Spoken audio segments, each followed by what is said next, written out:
సిద్ధపడటం అంటే ఏంటి? ప్రార్థనలో ఉపవాసం ఉండటం. హల్లెలూయా. నీ చేతులు ఆయుధం లేకపోతే శత్రువుని మీద ఎవరు గెలుస్తారు, ఓడిపోతారు?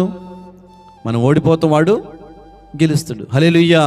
పోయిన సంవత్సరం అంతా ఓడిపోయింది చాలిగా. హల్లెలూయా. ఈ సంవత్సరం మనం జయించేవారుగా ఉండాలి. హల్లెలూయా.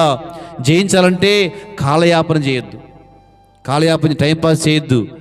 ఖాళీగా ఉన్నప్పుడు పైకి వచ్చి ప్రార్థనలో పోరాడాలి, బైబిల్ చదువుకోవాలి. ఏ సమస్యలు పేపర్ రాసుకొని వచ్చి వాటి కోసం ఇక్కడ కన్నీరు విరపిస్తుండాలి, ఏడుస్తుండాలి, కన్నీరు గారుస్తుండాలి. ప్రభు ఎదుర్కోగోళ్ళు. ఏ సమస్య నీ ముందుంది? ఏది నిన్ను జయిస్తుంది?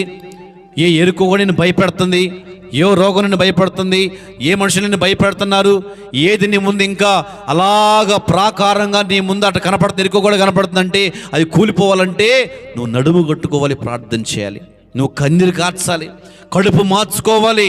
ఉపవాసం ఉండకపోతే కార్యాలు జరగవు. ఉపవాసం ఉండి కన్నీరు కారుస్తూ ఉంటే ఎరుకోలు కాదు, హల్లెలూయా, ఏదైనా కూలిపోద్ది. హల్లెలూయా. దేవుడి సంవత్సరం ఎరుకో గోడలు కూల్చి అభిషేకం మనకి ఇచ్చునుగాక. ఎరుకో గోడలు మన ముందు కూలిపోవునుగాక.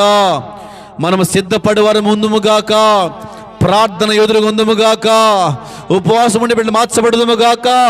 రాత్రి మళ్ళీ ప్రార్థనలో పెరుగులాడుదుముగాక. ఇదిగో ఈ సంవత్సరం దేవుడు మనం హెచ్చించునుగాక, ఘనపరచునుగాక. ప్రతి రోగములు, సమస్యలు, ఇరుకులు, ఇబ్బందులు, అప్పులు, కోటలు ఏ సునామలో కూలిపోవునుగాక. శత్రువులు మన ఎదుటి నుండి పారిపోవుదురుగాక. దేవుడు అట్టి కృప అనుగ్రహించునుగాక.